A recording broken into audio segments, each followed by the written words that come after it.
Okay, I think we'll get started. So today we're going to talk about types of physical properties. And so these will be the quantities that we run into as we study the physical chemistry. And they come in 4 different types: scalars, vectors, higher order tensors, and spinors.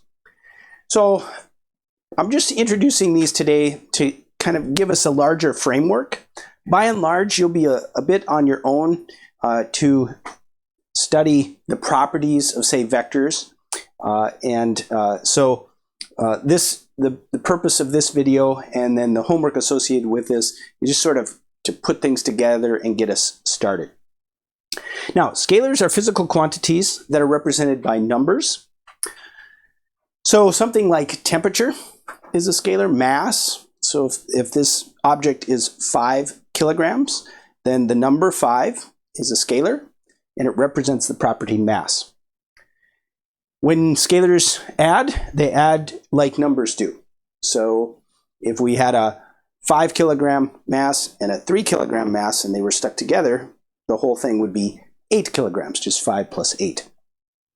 I'm going to jump here to spinors because I'm not going to say anything about this other than these are unique to quantum mechanics. We won't run into these at all in these 3 introductory courses on quantum mechanics. We actually won't run into them for a little ways up this curriculum, but we will get to them in our studies of quantum mechanics. All right, vectors, like scalars, are really important, and we're going to run into a whole bunch of vectors as we go through this sequence. A good example of a vector is velocity. For example, wind velocity. The wind, let's say, is 10 miles an hour out of the north. That means we're representing that quantity as a vector. So what does that mean to be a vector? So a vector is a ordered multiplet. So in general, this could have as many entries as we want. But if we're working in 2 dimensions, then a vector is characterized by an ordered pair of 2 numbers, the x component and the y component. In 3 dimensions, characterized by 3 components, the x, y, and z components. The nice thing, we can learn a lot of physics by going to 2 dimensions. So much of what we'll do, we'll try to stay in 2 dimensions. It's easier to draw on the board. There will be times when we need to talk about things in 3 dimensions. But if you can get really good at vectors in 2 dimensions, that would be great. Now, as an ordered pair, we could think of the tip as a point in the xy plane, and then we could draw an arrow from the origin to that point. And thus we can represent vectors as geometric objects, such as arrows. This then allows us to think about the vector in another way. We can think about this vector as having some kind of magnitude, the length of the vector, and then a direction in space. So in this case, the angle measured from the horizontal. So vector quantities have a magnitude and a direction. So let's go back to our wind example. 10 miles an hour out of the north. Well, 10 miles an hour is the magnitude. That's a scalar quantity. That's the speed. But out of the north tells us the direction that the wind is blowing. Now, there's a relationship between the components. And here too, I'll just write this. This is what I mean by you're sort of on your own to learn more about vectors if that's something you need to do. And so try to go back and forth between the x and y components and the magnitude and the direction. And so important to be able to do that. Vectors add differently than scalars do. So vectors add geometrically as arrows, and in doing so, they add head to tail. So let's take an example here. If we're going to add vector 1 plus vector 2, we draw the arrow representing vector 1, then we draw the arrow representing vector 2, and the result is the head is from the origin, so we add head to tail, vector 1, then the next arrow we translate it and put it at the head of this, and that goes this way, and then the resulting vector, or the sum, the vector sum,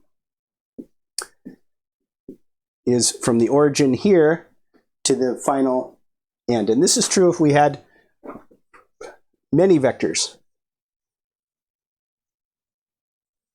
Doesn't matter. We can add as many vectors, and we just add them head to tail. And again, practice with this More analytically, we add the components. So the new vectors components are x1 plus v1x plus v2x, and then v1y plus v2y.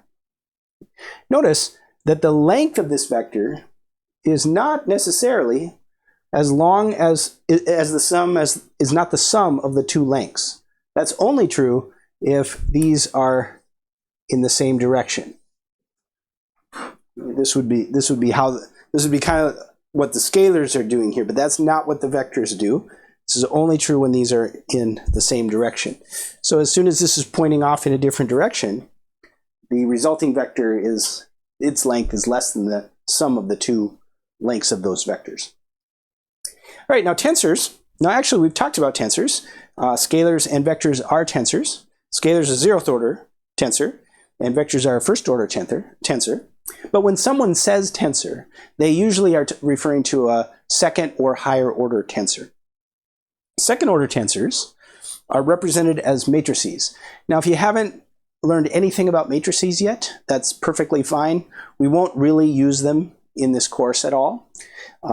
Eventually you'll want to have a good solid course in linear algebra, and because a lot of the physics that we talk about, both in classical mechanics and especially in quantum mechanics, can be cast in the language of matrices, and linear algebra is a study of that, and much more. So very important course.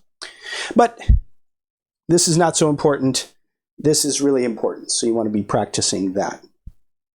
Now, let me just give you, so why talk about this? Well, it is one of these things. Let's give a little bit of an intuitive feel for what a tensor is. And so what I've got here is a 3-ring binder, and I'm going to apply a stress to this binder, and it will strain under that stress. Now, the unique thing about a second or higher order tensor is that it can cross-couple components, the x component and the y component. This is not something that can happen with scalars and vectors. When a scalar multiplies by something, it just scales it.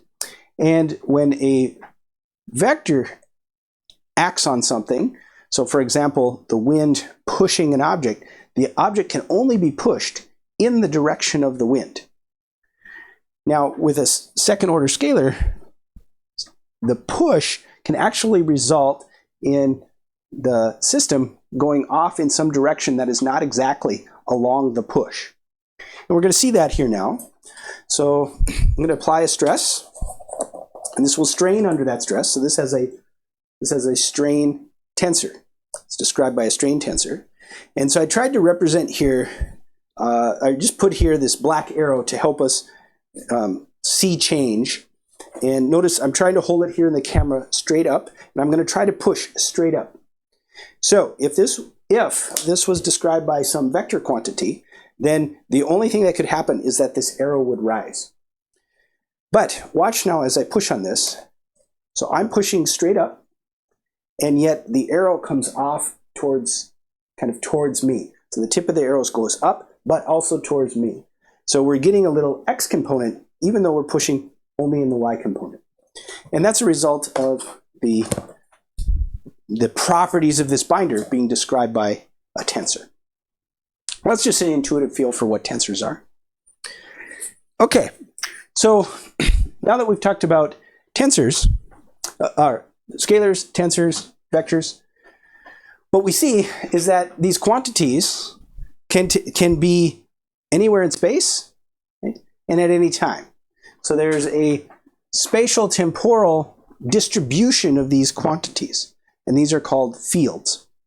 And we'll talk about scalar fields, and we'll talk about vector fields. Let's look at an example first of a scalar field. This is supposed to be my picture of the state of Minnesota, where I'm coming to you from. And I live up here in Moorhead, Minnesota. And today was very cold. It was around -5 or so degrees. And so at my spot in space, it's -5. Up in East Grand Forks, maybe it was a little colder. Let's say -7. Over here in Duluth, let's say it was 0. Down in Alexandria, Minnesota, let's call that 2 degrees. Minneapolis, St. Paul, let's call that 5 degrees. Down here in Worthington, let's call that 5 degrees. And we see distributed across this region, or this US state of Minnesota, are scalar quantities, the temperature. And they're different from place to place. Also, these temperatures were different yesterday. They're going to be different tomorrow. So there's a temporal or time component to these. And so there's a space, time, or spatial temporal distribution of these scalar quantities. And that's what constitutes a scalar field. Okay. All right, well, now let's look at vector quantities. And we use the example of wind, so let's do that here. Well, let's say the wind up here in Moorhead is coming out of the northwest, and maybe up in Grand Forks it is, whoops, it should be straight.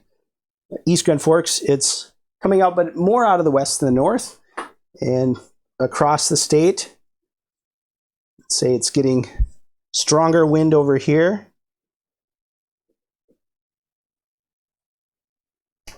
And we have a distribution of these wind vectors.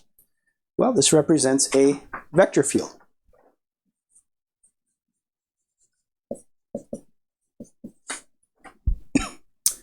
Now, we're going to run into one particular scalar field, voltage,